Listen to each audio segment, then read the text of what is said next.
साथियों, जय हिंद। आपका हमारे चैनल में हार्दिक स्वागत है।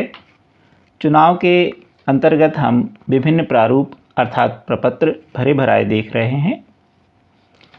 हमारे वीडियो का मुख्य उद्देश्य है कि आगामी चुनाव में आप सभी शिक्षक कर्मचारी जो आपको सामान्य प्रशिक्षण आपको जो दिया गया है, उसके अंतर्गत आप मतदान को सफलतापूर्वक संपन्न करा सकें।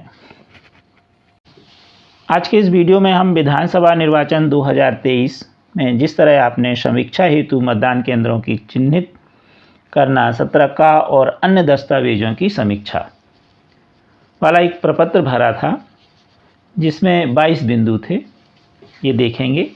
तो सबसे पहले यहाँ पर आप लोकसभा का क्रमांक और उसका नाम भर लेंगे। प्रपत्र का पहला बिंदु है मतदान केंद्र संख्या, तो लिख दें आप। दूसरे पर लिखा है बिंदु में मतदान केंद्र का नाम, लिख दीजिए। अगला बिंदु है मतदान केंद्र पर कुल मतदाता, पुरुष महिला अन्य, जो आपके यहाँ हो लिख दीजिए, लेकिन ईडीसी सहित। पुरुष 340, महिला 330, अन्य नहीं है, कुल हुए 670। मतदान केंद्र पर मतदान करने वाले व्यक्तियों की संख्या, पुरुष महिला अन्य। अब अन्य थे नहीं तो पुरुष हो गए 280, महिला 263, तो कुल हो गए 543। निवेदित मतपत्र की संख्या, यदि निवेदित मत हैं तो, नहीं तो 0 लिख दें। अभ्याक्षेपित हैं तो लिखें, अन्यथा की स्थिति में 0 लिख दें। CSB द्वारा प्रॉक्सी यदि हैं तो लिखें, अन्यथा नहीं। अब नेत्रहीन या जो शिथिलांग हैं, साथियों की सहायता से मतदान किया, जितनी संख्या हो वो हम लिख देंगे। अब आपको ऐसे मतदाता जिन्होंने इपिक की सहायता से वोट किया है, तो आप मतदाता रजिस्टर 17 क में आप आसानी से देख करके छांट लीजिए कि कितने लोगों ने मतदान किया, वो लिख दीजिए। यहाँ पर लिखा हुआ है मतदान की ऐसे मतदाताओं की संख्या जिन्होंने मताधिकार का प्रयोग, जो फोटो युक्त स्लिप दी गई थी उन्हें BLO के द्वारा, उसके द्वारा किया गया। तो अभी आप फोटो युक्त जो BLO के द्वारा स्लिप दी जा रही है, उससे मतदान नहीं कराना है, कोई भी 12 दस्तावेज देखकर ही कराना है, तो यहाँ 0 आ जाएगा। अगला है मतदाताओं की संख्या जिन्होंने अपना मताधिकार का प्रयोग वैकल्पिक यानी इपिक के अलावा किया, तो यहाँ पर लिख दें। ध्यान रहे कि जो इपिक है और अन्य दस्तावेज हैं, इन दोनों को जोड़ करके जो कुल मतदाता हैं, जैसे कुल मतदाता आपके कितने थे 543, तो 543 होने चाहिए।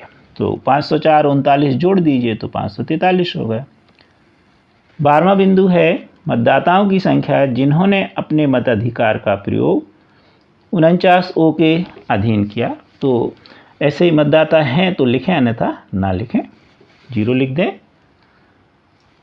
49O 49M 49MA क्या है, इसका वीडियो डला हुआ है, तो आप प्लेलिस्ट में जा कर के सभी वीडियो देख सकते हैं। अगला है मतदान केंद्र पर मतदान अभिकर्ताओं की संख्या, जितने मतदान यानी जो अभ्यर्थी हैं उनके अनुसार आपको लिखना है, क्योंकि एक अभ्यर्थी के लिए हम 3 नियुक्त कर सकते हैं, लेकिन वो 3 नहीं माने जाएंगे, एक ही माना जाएगा। फिर है मतदान केंद्र जहां पर मतदान अभिकर्ता नियुक्त ही नहीं किए गए या सिर्फ एक था, तो क्योंकि यहाँ पर 4 हो गए तो यहाँ नील आ जाएगा। अगला है विदेशी मतदाताओं के द्वारा जो मतदान किया, यदि है तो लिखें, नहीं तो ज़्यादातर 0 ही आएगा। अगला है EVM और VVPAT जिसका उपयोग हुआ उसकी संख्या, तो सभी मतदान केंद्रों में ज़्यादातर एक ही होगा। यदि आपकी मशीन बिगड़ती तब उस स्थिति में अलग, तो BU 1 और VVPAT एक यूज़ हुई।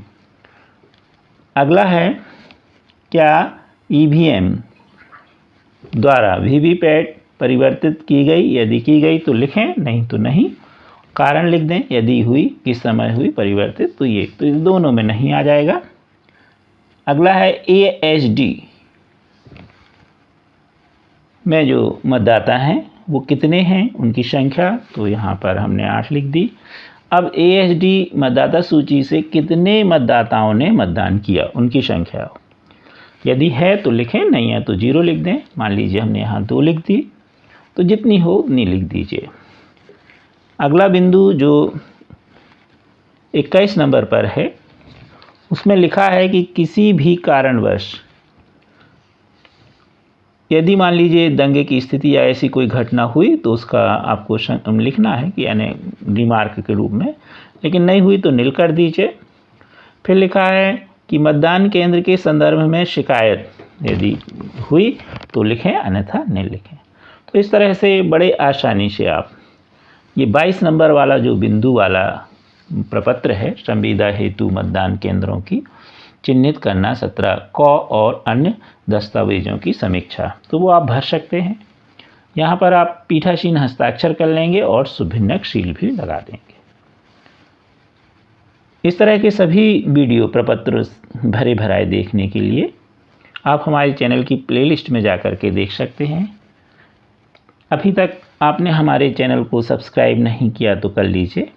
कृपया हमारे वीडियो को लाइक एवं शेयर अवश्य कीजिए। Thank you.